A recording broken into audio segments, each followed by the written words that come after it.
Benjaba, parce que on t'en dit bien à Nianoa, et nous le on dit bien à Nioa. Et on dit ici. Et on dit ici. Et nous que vous laissez tout me vieux, la moule tapa, Niacho, le roi ne m'en va, il bosse, na mon le bio, tout, quoi. À mon lava, no internet, il y a nos choses, chez vous, le bien. Bon, il bosse ça. Maya adore oui, ya kaka, fike. On a pas comme on a musculation quoi et balek pas mais en ce moment et nemi la tête bon à son mol le carcani quoi mais ko quelqu'un qui piba me coller à et balek pas mais et ya me rocho on be ma dangue na mi voix ma va no blé de carika président Matidjoa oh ok tu vas te noter ma pas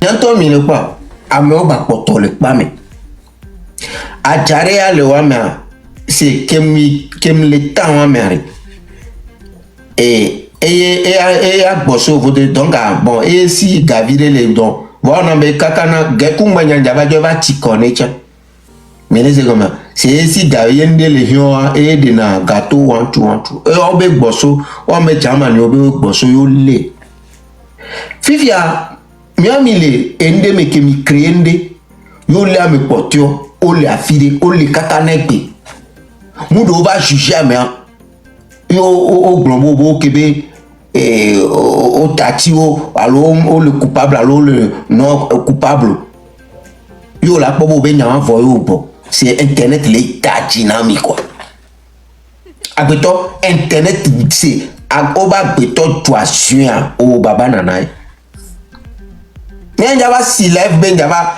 là-bas plaider nan parce que yo si yo benane hein yo mnyafi ko soare mi anyafi ke mi leyi quoi ni ma gbon quoi obo yo mnyafi ko so ma c'est on mi ate gbon bo tafu o mi parce que mi amoko wonu ame poto le problème amele fun ou ame poto le problème yo au ban c'est internet itadine et les séries que internet télé itadine a poutou et tu as les codes du fois les bon sécurité que on a domé blena a poutou fit a poutou le wan kaka bela va toi be ho magle et loin il y a baba nana o la tikeme wa tikeme on do la itu ya to réseaux sociaux le tadine mi quoi sincèrement réseaux sociaux le doute dynamique wa e kami c'est ya va ben ya va parce que on ton dit be anya noa et ndo le on dit be anya et on ici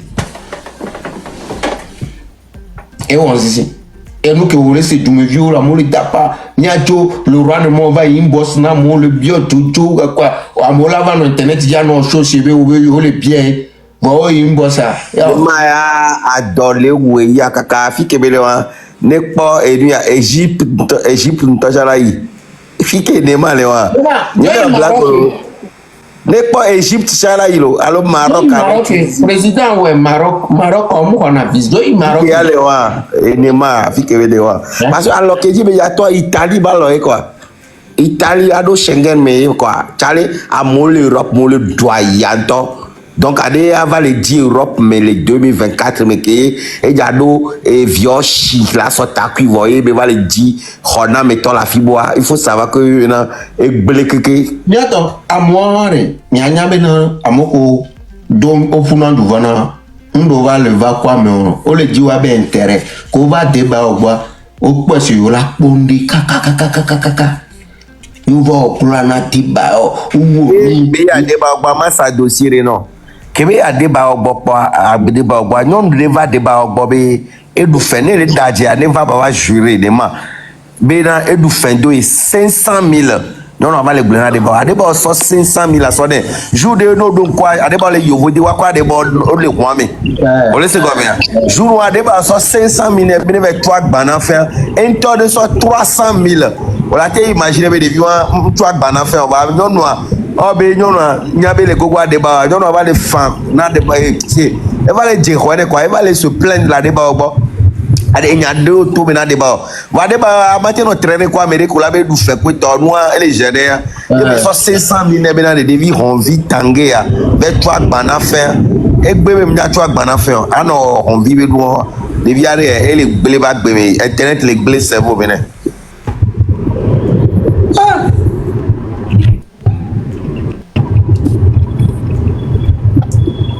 até que eu pensei hoje.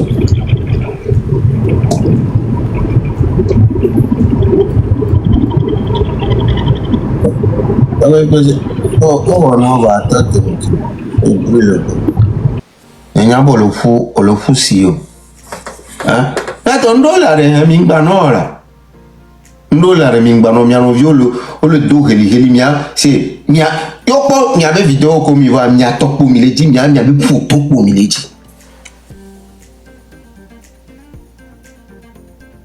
ẹ̀dẹ̀ mi kókò wá tọ́ ọ̀dìnà kòkó náà mú tọ́ sincèrement tọ́ ọ̀dìnà kòkó náà parce que ó mú lè ní àmì koko ya ndo problème ko ya le ji visibilité ko ya opo kebele wore ni amole je civile vide quoi donc avec ko sinon moi opo on pare ke be vana be caméra tono na si abalu ele fune ne ya visibilité ya le ji on pare be vidéo caméra na si ele abalu menene amekele enu ya nord be afire ne yo vodi kamo ina yo chale wa wọ́n parí yá mọ̀ lọ pa yá fẹ́ fìdí rẹ̀ ẹgbọ́ àmúhóràrọ̀ dégúté náà fòdé àmú.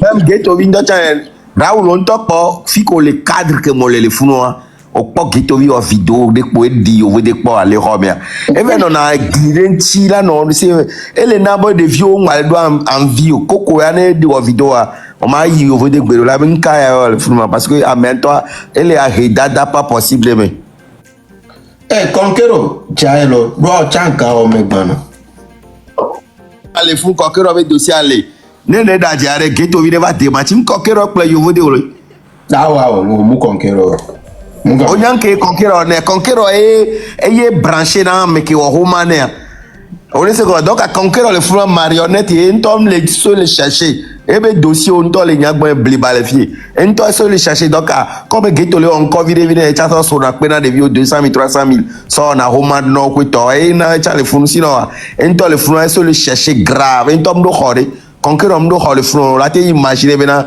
dossier ko nya intro do ni ntia o mate va démentir Conquero mdo yan sheu o le se ko me mdo ho nyele da je na ore mdo hore home le si ore enu ya copé vide mo no na le Chicago o le se comme e bucha be do enu na funu enu ya o Conquero la ti never gbo be ko da kwa manchi e yi funu o bucha be do mte wo bucha be do c'est un rieleux e gabu le si o mdo de pepe cha wona train pa jen pa le funu mdo ho e le colocation me ke geto ichuchu be le gbo le colocation me après on est tout fait et jo le funu e be ti fo fa ko na be désirer gbo fo fa désirer amekola de ko o la nya be le daji fo fa désirer yo ne e no désir champion le TikTok dit e be ti fofo agbo ke geto travail patakoti e be le fofo agbo ye fofo yo wa to le jego be nka obele odede ma enu om le nyo intom le bede wa gbo om le 2 bilo parce que no le veut dire là no 2 bilo no le colocation me cha on a no participer mtu ne assurance ne huncha mtu ne le wo no e ba gbe akaka ye o le wa jire geto le funu bien be na de conquérir ogbo be balema o nyejo le funu ngba le funu ngba le désir re o nyejo le funu o le se comme nkele tu le funu ne e na be le biji be le zo amo keke le funu e nuye ya fie be jo le fisio e cha be ji hona me tore on gbo be na fike be no na sound na video e to vo ne fike be le o video a to vo ya to ne be na de ne nyun su pa ne de ho me so fio mi la koru ka la flu e le colocation me be ele twaya ka le Raoul wala ba joya ya do to gbe pe sero re ba be wonde ni be jinde ni le fun munyola nya to mi ngba no ni no kwa sincèrement parce que nya America Raoul America o chole lo America o bla be yo be joile kon Canada va mi supposer America le kon Canada o para ghetto be khobia va ti lo re to na ya me sigebe avec les cheviers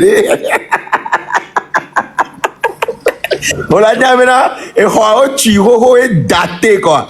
On le sait quand même. Moi, tu l'as vu là. Ne les vidéo, non pas cadre que bébé là. Alors, on a bolé quelqu'un quoi. Bah, tu l'as vu. Il y a l'Afrique à Tchapa Mbouye. Yato, mais le pendant maintenant pour me virer na clara parce que à clara il va nous cadeau un petit peu les caméras. Sinon inspiration venait. Yato quoi passer? Ouais, nous que j'avais me demande donc da téléphone avec quoi. On que n'avait on demande alors que n'avait hoyo. Oh, n'y a que mort on me le da téléphone à zikpedi quoi donc yam que les s'élève, il y a quel moment que demain de attends. Ok, bon, comment ils allaient? Maintenant, maintenant, c'est bon. Ok, ok. Ah, et donc, Akla. Oui, président, fien que Georgina me fien ni vele que intom nya de que me wodo ka mo intom ba ore que me juro enyo parce que via mito me venya avec le kudo nous on a nous yo le fio. Donc un top se sentir mal à l'aise, jo.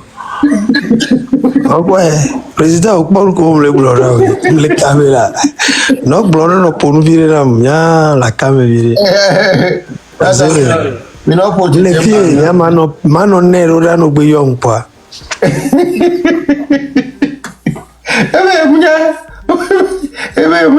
Ya to mi non pour virer na Akla, mi non pour virer parce que elle est fou à le 8 ans.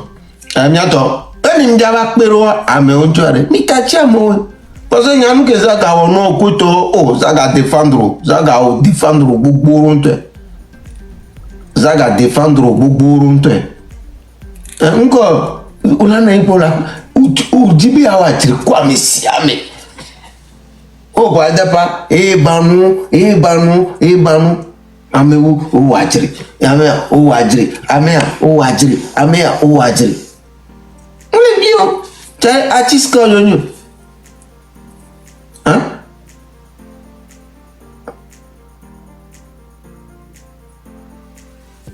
Omni mi la pone kwa anglo benyoro. Onye be ono pone ba se mi la no pone anye chanyero.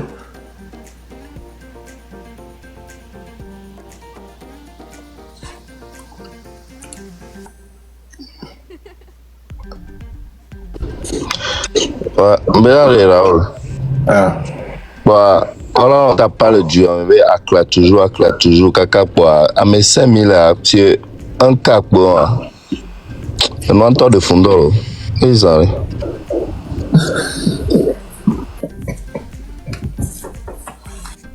Okpa mena le président agbogbo nton se na nugo me kabo wa be so popo na. Om nyara be vire o shino. Egbe me le po be ni eka pe. Mne rendez-vous en réa dans 3 journées ma baba pe. Kem titi o amate po lui titi pe ore.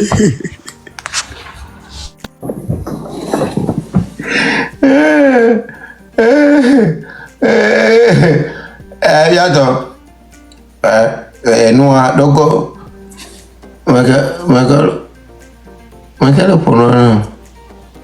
le prenons monsieur. Newman, merci beaucoup. Oh, Abessia me va s'abonner à Newman.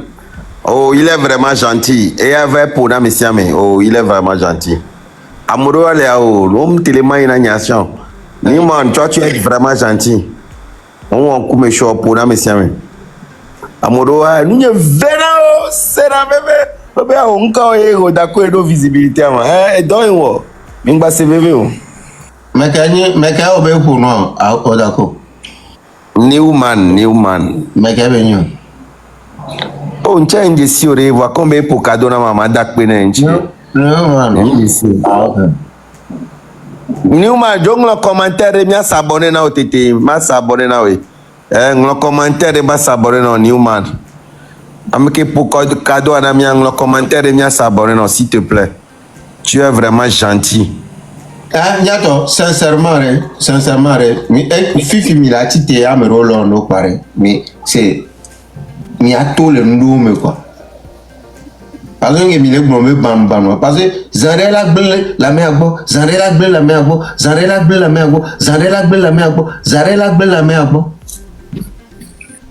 Ne bi ɔrɛ mi kɔ mɛ kentɔ mi nana nyi mi wɔna nu ame ala kafo ŋutɔ la bɔ la kafu o la ba ame awɔ nu ya ne ntɔrɔ ame ame sɔ bɛ nyi ame arekereke o la ba titi kɔ ɛwɔ o la tɔ mi susu o la kpɛ dziri kɔ mea o la wɔ ɖe ka o la kpɛ mi ka e la Amerika e o ɖe ke ɔ tsale Amerika ke miawo mi le trɔ le dzɔa.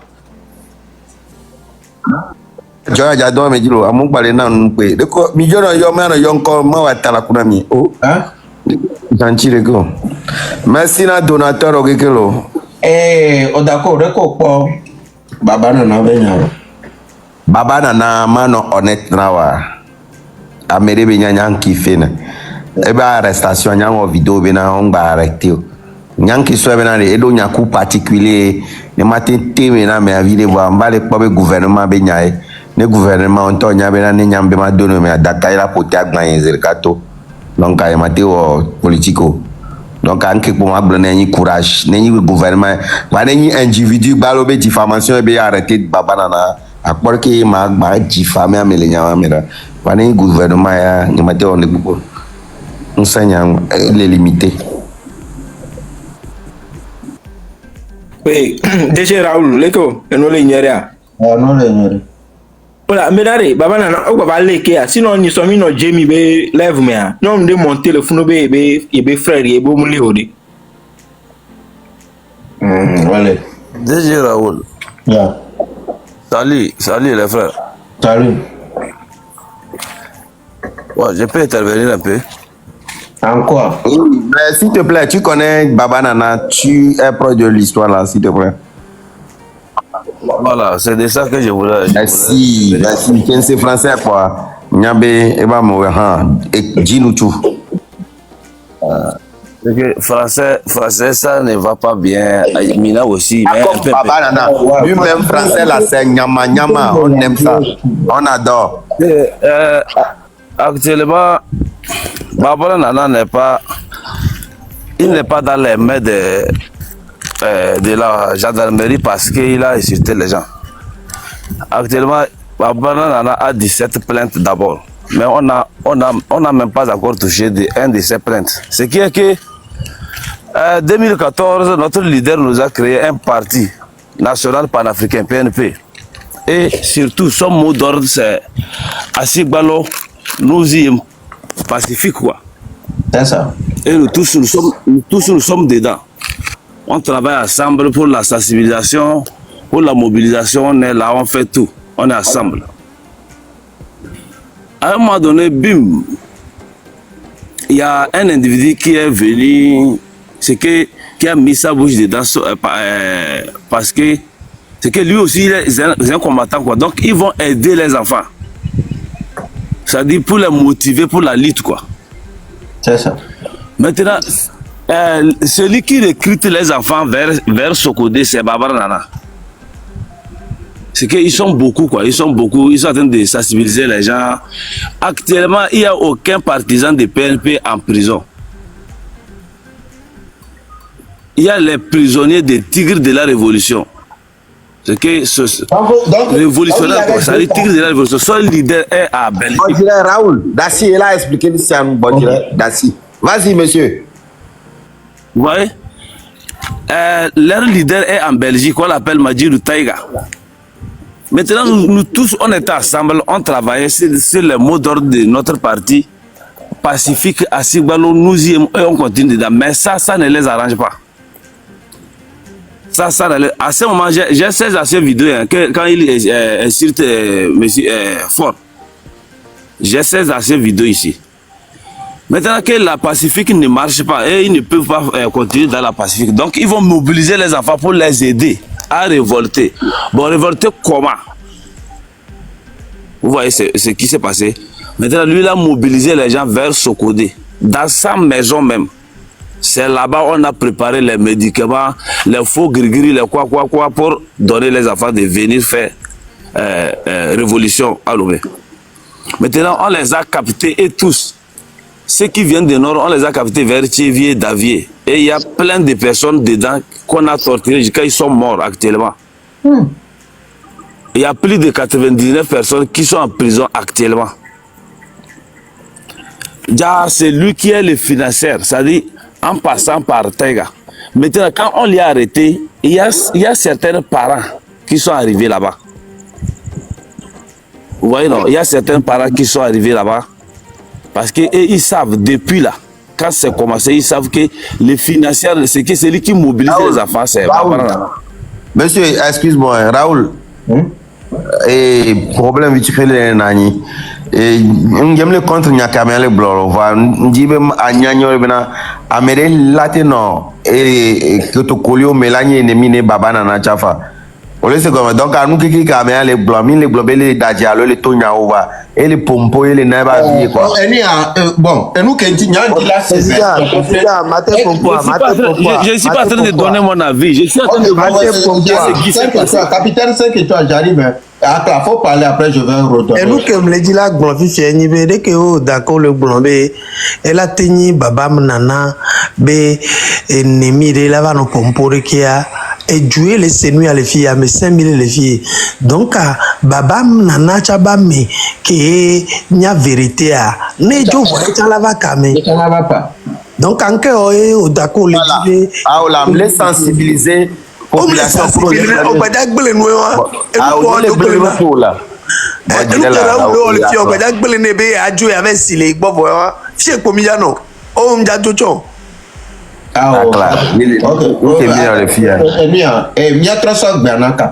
capitaine, maintenant parle, capitaine, demi ton micro, tu peux. Ok, je peux continuer. Ouais, tu peux continuer. Ok, je peux continuer. Ouais. Maintenant, quand on l'a arrêté par les plaintes de diffamation. Vous voyez, non? Avant on l'a arrêté à Sokodé, normalement, ça n'allait pas se marcher comme ça parce qu'on ne l'a pas convoqué. C'est pourquoi on l'a libéré là-bas, on lui a donné convocation de venir répondre devant de venir à Lomé, répondre de ses actes. Vous voyez un peu, c'est pas qu'on l'a libéré à Sokodé, qu'il n'y a pas de problème, non. On lui a convoqué de venir à Lomé, le lundi. Vous voyez, non? Donc, c'est sur la convocation qu'il est venu. Normalement, les convocations sont faites pour la diffamation, mais il y a certains prisonniers, certains détenus, leurs parents aussi c'est qu'ils sont arrivés là-bas. Quand ils parlent de leurs détenus, leurs fils qui sont en prison, maintenant, quand il y a ces dossiers là-bas. Donne-moi une minute. Edgar Kenya, Amérique pour Babananale, DPJ. Québécois, elle est Babanana qui troll leur padre, mais Bunchibo, Babanana, Babanana, le Brombo. Oh, eh bien, un peu aîné, ou un nuama, fou me sort de la vie. Mais oh, n'yan qui couvre, on va le pagaille, le béfi en pagaille, bon, mais déshabille-toi. Oh, on a une côte, le fond, bon, mais on veut le fond. Après, à me botre le so plainte, à me si, à me 7 so plainte, bon, un cas banana, ou caca. On sort plainte 7 so vama.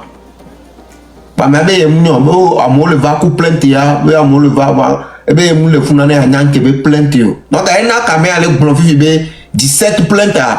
Parce que avec yo me gamé avec le funa me 7 et so plainte va. Mais imaginez ya me adjo ame bucha baba so bare. Yena ndibe matro sebe nyanwere. OK capitaine, tu peux continuer. Alors président, même à bien vérifier que baba nana les en temps réel les filles. Elle est DPJ. Les gars d'avia. DCPJ. Ah, DCPJ. Fique non les funa. Mon d'arrêt gliantino rien. Ah, on DCPJ ou non? J'aime non.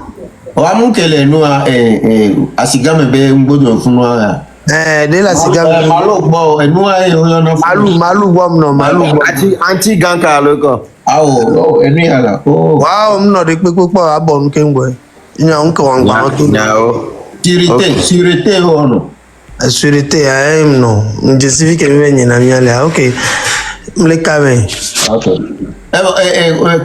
capitaine maintenant tu peux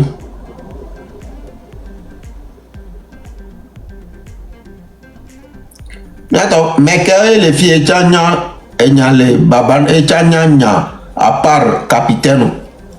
Parce que au d'accord le bien mis là. Mais que les filles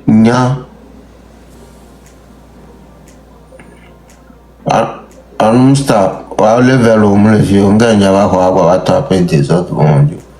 On gagne les filles à moko nyanya ou un star à nyakono. Mais quand il y a un noir, mais quand il y a moi, ok, mais c'est moi, ok, massa.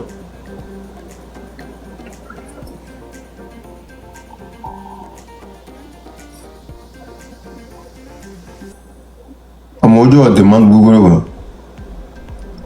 Au nombre d'utilisateurs. Allez, Raoul, donc, aku baba nana mino na inbox me WhatsApp. Ayom sola, ayom ni soko tati ebo tati là. On sait comment. Voyez, il y a fifi à noir, bah, fifi à majo, c'est même quand le vieux amène. Ah, la sibéna de gamere. Mais là, t'es eu à mes proches de qu'il a mis vraie information, bah, ni bien américain, va la va blanquer drone, n'est même pas confus quoi. Voilà, ben non, bah, que ayom ni soit, à moi que non, voilà. J'ai osé à revoir. Et voilà, moi,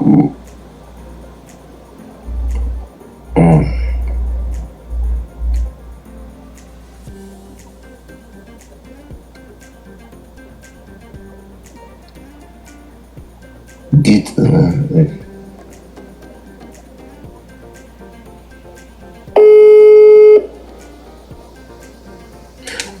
Noir, 5 capitaine. Il y a des micros à pour mon objet, non, c'est bien non recherche. Ouais, tu peux parler. Donc, quand ils ont démarré les enquêtes là, il y a quelqu'un en prison là-bas qu'on appelle Zongolais. Est-ce que vous comprenez? Ouais. L'argent qu'il envoie pour la sensibilisation, c'est lui. Donc, eux tous, ils sont témoins actuellement.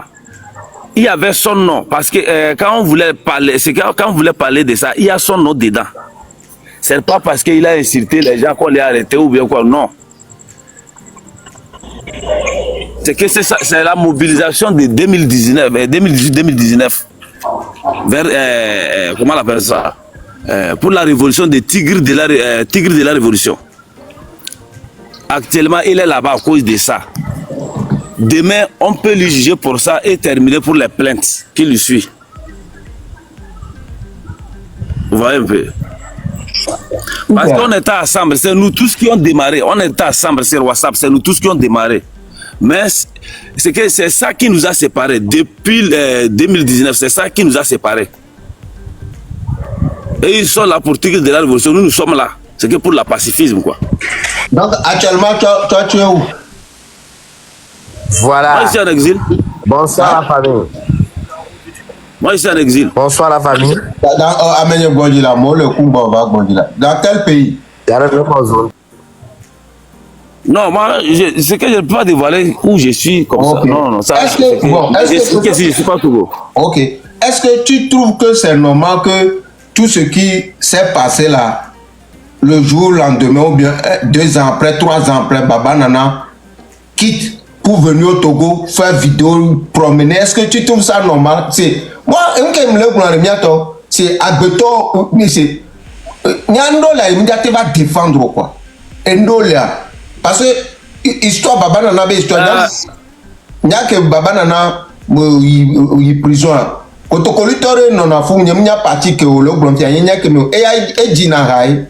Et fan a vie baissé avec le mapoking, mais ça veut attirer là. On a proposé un dieu les doigts ici. Nyamunya m'avait bien quoi prince dès que me l'avait attisé. Mais attends, quand on collecte que Dinarai, on les arrête. Fadel. Fadel. Voilà. Est-ce que tu as le numéro de... Il faut te renseigner vers Fadel. C'est que il y a certaines personnes qui disent que ce n'est pas normal de lui arrêter. Ce sont des gens qu'on n'a pas encore jugés depuis là. Ça fait aujourd'hui 5 ans ou bien 6 ans comme ça. On ne les a pas jugés. Vous voyez? Mais ce qui les a motivés à faire ça sont à la diaspora. C'est maintenant que ça les a tiré venir, tomber dedans. Donc peut-être à base de lui, on peut juger les... Vous dites? Non. Lui, mais il sait ce qui se passe. Mais il a dit qu'il n'y a personne qui peut lui toucher au Togo. Il sait, lui, mais il sait ce qui se passe. Qu'il n'y a personne qui peut lui toucher au Togo.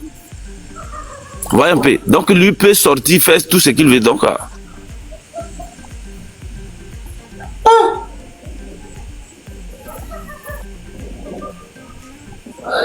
donc il y a certaines personnes qui sont mortes dedans. C'est que ce qui a mené Prince Fadel en prison là, les bases, les racines, c'est que les moteurs, ce sont les Babar Nana. Avec un frère qui est à Belgique, Madjirou. Il faut, voilà. Si tu es rentré dans YouTube maintenant, tu écris Tigre de la Révolution. Yark même a détaillé que leur pion là, c'est Madjirou. Mais maintenant, l'argent qui vient vers le nord, c'est que ça passe par Babanana. Maintenant, quand il a vu qu'on on a arrêté les enfants emprisonnés, c'est maintenant qu'il est devenu INIR. Il est INIR et il les insulte encore en prison. Deuxième fois, il est venu tromper la vigilance des gens, soit disant que Achadama est venu laisser, on a arrêté les enfants pour enfermer. Or, leur dossier n'est pas à la base des partis PNP. On les a arrêtés à cause des tigres de la révolution. Donc il y a plus de combien de personnes qui sont décédées dedans. Actuellement, ça reste comme 99 personnes en prison. On ne les a pas jugés. Ils ne savent même pas quand on va les libérer. On ne les a pas jugés. Parce qu'on les a préparés là-bas, chercher les gris-gris, les faux gris-gris, les donner, chercher certaines machettes, venir les donner, qu'ils vont faire ils vont se révolter. Vous voyez? Donc à la base de lui, on peut juger les affaires là. C'est eux qui envoient l'argent. Donc qui est l'auteur de cette